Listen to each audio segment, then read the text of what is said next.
നീല വെളിച്ചം. പണ്ടൊരു കാലത്ത് ദൂരെയുള്ള ഒരു കൊട്ടാരത്തില് ഗ്രിഗറി എന്നു പേരുള്ള ഒരു സൈനികനുണ്ടായിരുന്നു. അദ്ദേഹം ഒരുപാട് യുദ്ധങ്ങൾ ചെയ്ത് രാജ്യത്തിന് ഒരുപാട് വിജയങ്ങളും ഒപ്പം സമാധാനവും നൽകിപ്പോന്നു. രാജ്യത്തിനോടുള്ള അദ്ദേഹത്തിന്റെ കടപ്പാട് ഏറെ അഭിനന്ദിക്കപ്പെട്ടിരുന്നു.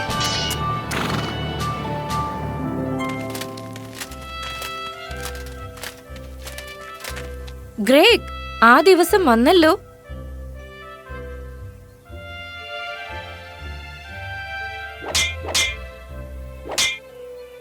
അതെ, രാജ്യം വിട്ടുപോകുന്ന കാര്യം എനിക്ക് ചിന്തിക്കാനേ പറ്റുന്നില്ല.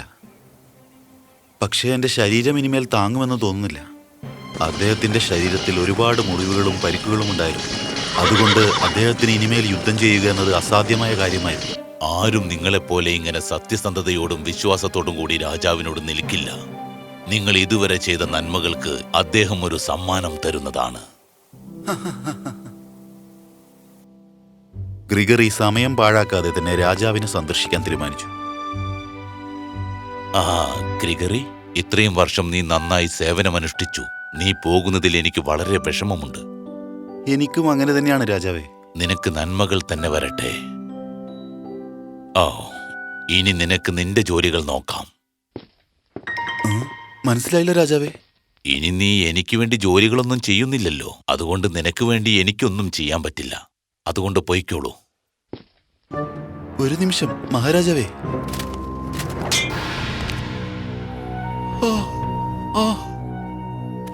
ഗ്രിഗറിക്ക് അതൊരു ഷോക്കായിരുന്നു. അദ്ദേഹം ചിന്തയിലാണ്ടുകൊണ്ട് വീട്ടിലോട്ട് നടന്നു. ഒരുപക്ഷെ ഞാൻ തെറ്റിദ്ധരിച്ചതാണെങ്കിലോ? നാളെ പോയി എന്തായാലും രാജാവിനെ കാണണം.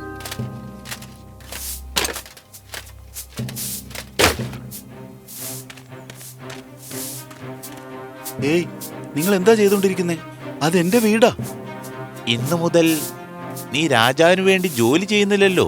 അതുകൊണ്ട് ഈ സ്ഥലം നിനക്ക് സ്വന്തമല്ല. പക്ഷെ എനിക്ക് താമസിക്കാൻ വേറെ വീടില്ല. ഞാൻ എങ്ങോട്ടാ പോവുക? അതെനിക്കറിയേണ്ട കാര്യമില്ല. എന്ത്? നിങ്ങൾ എന്താ പറഞ്ഞത്? ഞാനിപ്പോ എന്താ ചെയ്യാ? ഗ്രിഗറിയുടെ മനസ്സ് വല്ലാതെ വേദനിച്ചു. ഞാൻ രാജാവിന്റെ വിശ്വസ്തനായിട്ട് ഒരുപാട് കാലം കഴിഞ്ഞതാണല്ലോ. എനിക്ക് എന്തുകൊണ്ടാണ് ഇങ്ങനെ സംഭവിക്കുന്നത്? കണ്ണു തുടച്ചുകൊണ്ട് അദ്ദേഹം അവിടെ നിന്ന് പുറപ്പെട്ടു. ഗ്രിഗറി പറ്റിക്കപ്പെട്ടു എന്ന വിവരം അറിയുന്നതിന് മുൻപ് തന്നെ അദ്ദേഹം കാട്ടിലോട്ട് നടന്നു പോയിരുന്നു. ഓ, ഞാനിത് എവിടെയാ ഉള്ളത്?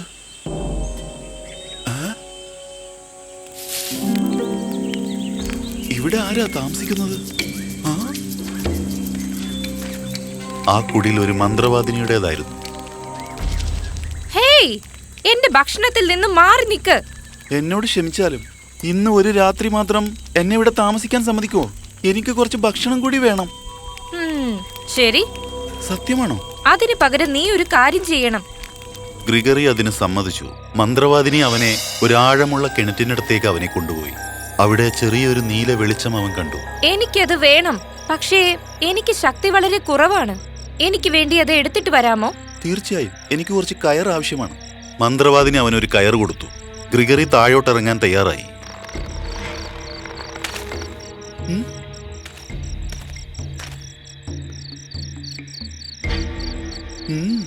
ഇത് വളരെ സുന്ദരമാണല്ലോ.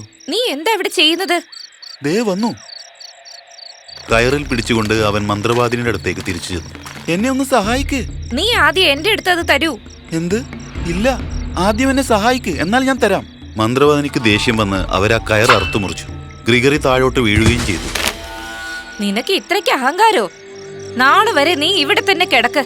അതാ ഞാൻ നിനക്ക് തരുന്ന ശിക്ഷ. മനസ്സിലാക്കിക്കോ.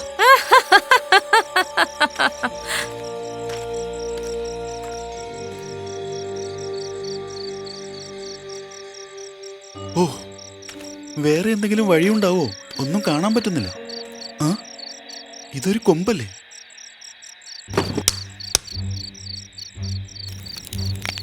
ഇതുപയോഗിച്ച് കളയാം. വാവ്, എന്താ ഇത്? നമസ്കാരം മാസ്റ്റർ. എന്റെ പേരാണ് ബ്ലൗ. മാസ്റ്ററോ? ആര്, ഞാനോ? ഈ വെളിച്ചം ഉപയോഗിക്കുന്നവന് ഞാൻ സേവകനാ. നിങ്ങൾ എന്തു വരം ചോദിച്ചാലും ഞാൻ തരും. അത് എന്റെ മന്ത്രശക്തി കൊണ്ട് സാധിച്ചാൽ. വാവ്. ബ്ലൗ, നീ എന്നെ ഈ കിണറ്റിൽ നിന്നൊന്ന് രക്ഷിക്കുവോ? ഗ്രിഗറിയെ അവൻ ആ കിണറ്റിൽ നിന്ന് രക്ഷപ്പെടാൻ വേണ്ടി സഹായിച്ചു. രണ്ടാമത് താമസിക്കാൻ ഒരു സ്ഥലം വേണമെന്ന് അവൻ ചോദിച്ചു. എന്താ ഇത്? ഇനി എന്തെങ്കിലും? ഇപ്പോഴത്തേക്ക് ഇത്രയും മതി, നീ പോയിക്കോളൂ. താങ്കൾക്ക് എന്നെ എപ്പോ ആവശ്യമുണ്ടെങ്കിലും എന്നെ വിളിക്കാൻ പഠിക്കണ്ട. ആ വെളിച്ചം ഉപയോഗിച്ച് വിളിച്ചാൽ മതി. ഗ്രിഗറിക്ക് രാജാവിന്റെ കാര്യം ഓർമ്മ വന്നു. പക്ഷേ അവൻ മാപ്പ് നൽകാൻ തീരുമാനിച്ചു. പഴയ കാര്യങ്ങൾ ആലോചിച്ചിട്ട് കാര്യമില്ല, ഭാവിയെക്കുറിച്ച് ചിന്തിക്കണം. അതുകൊണ്ട് അദ്ദേഹം നഗരത്തിൽ ചെന്ന് ഒരുപാട് ഭക്ഷണങ്ങൾ വാങ്ങിക്കഴിച്ചു. എന്നാൽ അവിടെ ഇരുന്ന ആൾക്കാരൊക്കെ അവനെ ശ്രദ്ധിക്കുന്നുണ്ടായിരുന്നു. രാജാവ് പിരിച്ചുവിട്ടത് ഇവനെയല്ലേ? എന്തൊരു നാണക്കേടാ ഇത്. പക്ഷേ അത് കഷ്ടമായി പോയി. എനിക്ക് ഇതുപോലത്തെ ഒരു അവസ്ഥയൊന്നും വേണ്ട.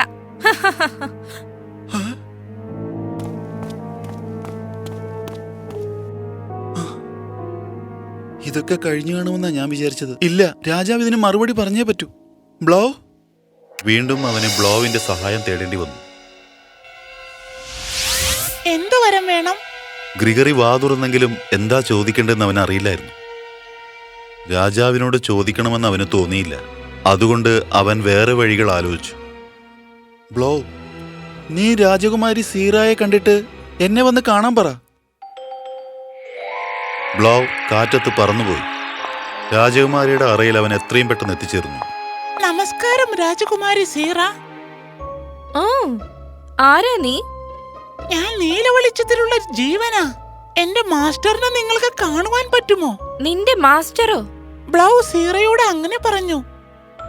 പാവം ഗ്രെഗ്, അച്ഛൻ എന്തിനെങ്ങനെ ചെയ്തത്? ശരി, ഞാൻ സമ്മതിക്കുന്നു. ഞാൻ നിന്റെ കൂടെ തീർച്ചയായിട്ടും വരാം. മറ്റുള്ളവർ ആരും കാണാതെ അവൻ സീറയെ ഗ്രിഗറിയുടെ അടുത്തോട്ട് കൊണ്ടുപോയി. Hello Greg. രാജകുമാരി, നിങ്ങളെ കണ്ടിട്ട് ഒരുപാട് ദിവസങ്ങളായി. ഗ്രിഗറിയും സീറയും പണ്ടുകാലം തൊട്ടേ പരിചയമുള്ളവരായിരുന്നു. അവർ രണ്ടുപേർക്കും വളരെ ഇഷ്ടവുമായിരുന്നു. രണ്ടുപേരും അവിടെ ഇരുന്ന് ഒരുപാട് നേരം സംസാരിച്ചു. സീറയ്ക്ക് ഒരുപാട് ദുഃഖം തോന്നി. എന്റെ അച്ഛൻ ഇത്രയും മോശമായ കാര്യങ്ങളാ ചെയ്യുന്നെന്ന് അറിയില്ലായിരുന്നു. വിഷമിക്കേണ്ട ഗ്രെഗ്, ഞാൻ ഇതിന് എന്തെങ്കിലും ഒരു പരിഹാരം കണ്ടുപിടിച്ചോളാം ഗ്രെഗ്. നിങ്ങൾ പുറപ്പെട്ടുകൊള്ളൂ, നേരം വെളുക്കാറായി. ബ്ലോ, നീ ഇവരെ സൂക്ഷിച്ചു കൊണ്ടുപോണേ. തീർച്ചയായും. നാളെ രാത്രി ബ്ലോയെ എന്റെ അടുത്തേക്ക് അയക്കണം. ഒരു കാര്യം പറയാം. സേറ കൊട്ടാരത്തിൽ തിരിച്ചെത്തി. പക്ഷെ മൊത്തം കൊട്ടാരവും പരിഭ്രാന്തിയിലായിരുന്നു. നീ പൊയ്ക്കോളൂ ബ്ലോ. ഗുഡ് നൈറ്റ് രാജകുമാരി. ശരി, എന്താ പറ്റിയെന്ന് നോക്കാം. അച്ഛാ, അച്ഛാ. സിറ, എന്തു പറ്റി മോളെ? ഇത്രയും നേരം നീ എവിടെയായിരുന്നു? ഞാൻ കാണാൻ വന്നപ്പോ നീ ഇവിടെ ഉണ്ടായിരുന്നില്ലല്ലോ. അതൊരു ചെറിയ മന്ത്രമാണല്ലോ. മന്ത്രമോ? മന്ത്രം ഉപയോഗിച്ച് ആരെങ്കിലും നിന്നെ കടത്തിക്കൊണ്ടുപോയോ? എന്താ? എന്നെ ആരും തട്ടിക്കൊണ്ടു പോയിട്ടില്ല. പിന്നെ ആരെങ്കിലും നിന്നെ പേടിപ്പിച്ച് ഇങ്ങനെ പറയാൻ പറഞ്ഞോ? നീ ഒന്നിനെയും പേടിക്കേണ്ട കാര്യമില്ല. എനിക്ക് പേടിയൊന്നുമില്ല. ഞാൻ പറഞ്ഞത് കേട്ടില്ലെങ്കിൽ അവസ്ഥ വളരെ മോശമാകും. എന്ന് പറഞ്ഞാ ഇനിയും നിന്നെ കടത്തിക്കൊണ്ടുപോകുമെന്നാണോ നീ പറയുന്നത്? എന്താ? ഞാൻ പറയുന്നത് കേൾക്ക് സീറ. അടുത്ത തവണ നിന്നെ കടത്തിക്കൊണ്ടു പോകാൻ അവര് വരുമ്പോ നീ പോകുന്ന സ്ഥലത്തൊക്കെ അടയാളം കൊടുത്തിട്ട് പോ. അച്ഛാ, നീ ഒന്നുകൊണ്ടും പേടിക്കണ്ട.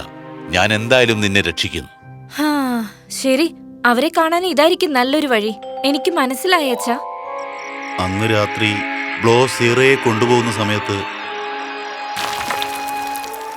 നിങ്ങൾ എന്തു ചെയ്യുന്നു രാജകുമാരി? ഇത് നല്ലതാണെന്ന് അറിയില്ല. നല്ല രീതി കഴിയുമെന്ന് വിചാരിക്കുന്നു. നിങ്ങൾ എന്താ ചെയ്തത് രാജകുമാരി? ഒരു കുഴപ്പവുമില്ല.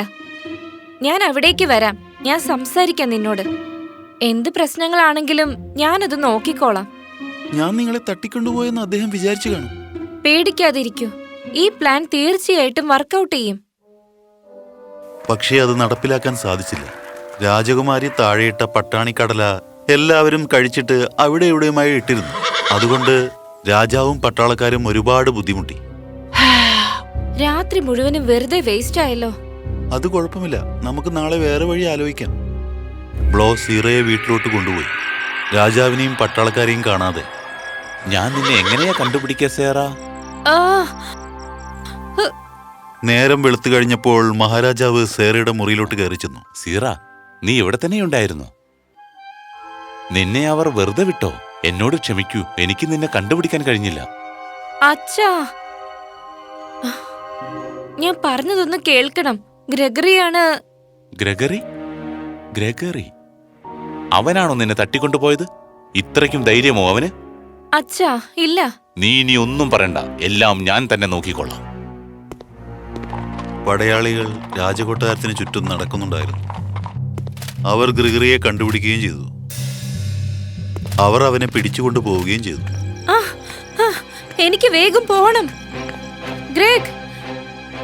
ഗ്രെഗറി, ഓ നോ, ഞാൻ ഒരുപാട് താമസിച്ചല്ലോ. ഓ, ആ നീല വെളിച്ചം എടുത്തുകൊണ്ട് രാജകുമാരി കൊട്ടാരത്തിലോട്ട് ഓടിച്ചെന്നു. ഗ്രിഗറി ജയിലിൽ അടയ്ക്കപ്പെടുകയും ചെയ്തു. കഷ്ടം, എല്ലാം കഴിഞ്ഞല്ലോ. രാജാവ് ഇനി എന്നെ എന്താ ചെയ്യാൻ പോകുന്ന ആർക്കറിയാം. രാജ്യത്തെ ഞാൻ സേവിച്ചതിന് ഇതാണോ എനിക്ക് കിട്ടുന്ന പ്രതിഫലം? അങ്ങനെയൊന്നും ദയവായി പറയല്ലേ. രാജകുമാരി, നിങ്ങൾ ഇവിടെ? ഓ, രാജാവ് ചെയ്ത തെറ്റ് നമുക്ക് തിരുത്തണം. എനിക്ക് വേറൊരു പ്ലാനുണ്ട്. പക്ഷേ എന്നെ വിശ്വസിക്കണം. ഗ്രിഗറി ബ്ലാവോയെ വീണ്ടും വിളിച്ചു. രണ്ടുപേരും സീറ പറഞ്ഞ പ്ലാൻ ശ്രദ്ധയോടെ കേട്ടു. ഞാൻ എന്തിനും തയ്യാറാ. ഇത് വിജയിക്കുമെന്ന് ഉറപ്പാണോ? ഇത് നടക്കും. പുറത്തു വെച്ച് കാണാം. കുറച്ചു സമയങ്ങൾക്ക് ശേഷം ഗ്രിഗറിയെ പട്ടാളക്കാർ രാജാവിന്റെ മുന്നിലോട്ട് കൊണ്ടുവന്നു. ഗ്രിഗറി, രാജകുമാരിയെ കടത്തിക്കൊണ്ടുപോയ കുറ്റത്തിന് നിനക്ക് എന്തായാലും കഠിനമായ ശിക്ഷ തന്നെ നൽകുന്നതാണ്. എന്റെ ശിക്ഷ നടപ്പാക്കുന്നതിന് മുമ്പ് രാജാവ് എന്റെ അവസാനത്തെ ഒരു ആഗ്രഹം നടത്തിത്തരണമെന്ന് ഞാൻ അപേക്ഷിക്കുകയാണ്. നിനക്കതിനുള്ള യോഗ്യതയില്ലെങ്കിലും നീ പറയൂ. എനിക്കൊരു തീപ്പെട്ടി കത്തിച്ചാ കൊള്ളാം. ചെയ്തോളൂ. തീപ്പെട്ടി ഉപയോഗിച്ച് അവൻ ആ നീല വെളിച്ചത്തിനെ കത്തിച്ചു. പെട്ടെന്ന് തന്നെ ബ്ലോ പ്രത്യക്ഷപ്പെട്ടു.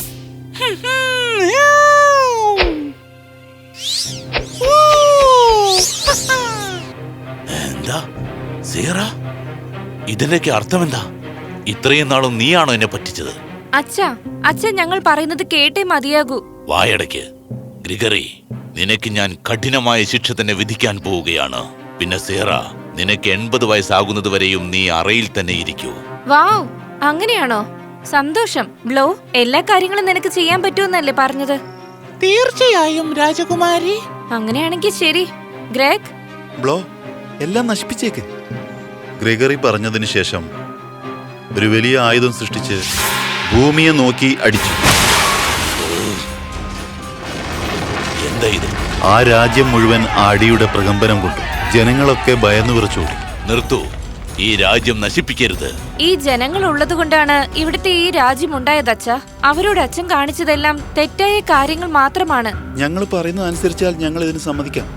രാജാവ് അവസാനം അതിന് സമ്മതിച്ചു.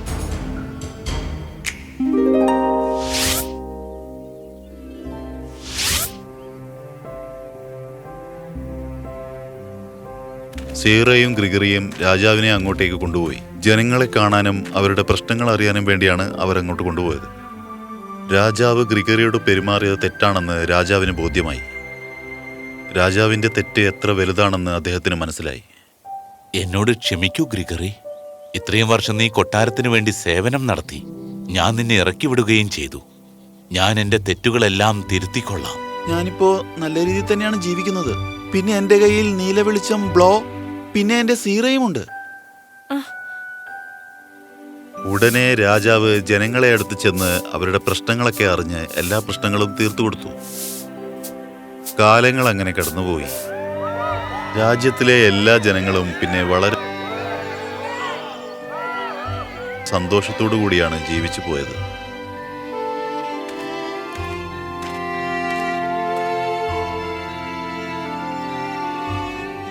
അച്ഛനിങ്ങനെ മാറിപ്പോകുമെന്ന് ഞാൻ ഒരിക്കലും വിചാരിച്ചതേയില്ല. അതെ, തെറ്റ് സമ്മതിക്കാനും ഒരു ധൈര്യം വേണം. അത് മനസ്സിലാക്കി തിരുത്തുന്നത് വളരെ വലിയ കാര്യമാണ്. ബ്ലോ ഇല്ലായിരുന്നെങ്കിൽ ഇതൊന്നും നടക്കുമായിരുന്നില്ല. വളരെ നന്ദി രാജകുമാരി. അതിനുശേഷം രാജാവ് ഒരു വളരെ നല്ല മനുഷ്യനായി ജീവിച്ചു. അദ്ദേഹം എപ്പോഴും ചിന്തിക്കുന്നത് രാജ്യത്തിലെ ജനങ്ങളുടെ നന്മയും ജനങ്ങളുടെ ഭാവി ജീവിതത്തെക്കുറിച്ചും മാത്രമായിരുന്നു അദ്ദേഹത്തിന്റെ ചിന്ത.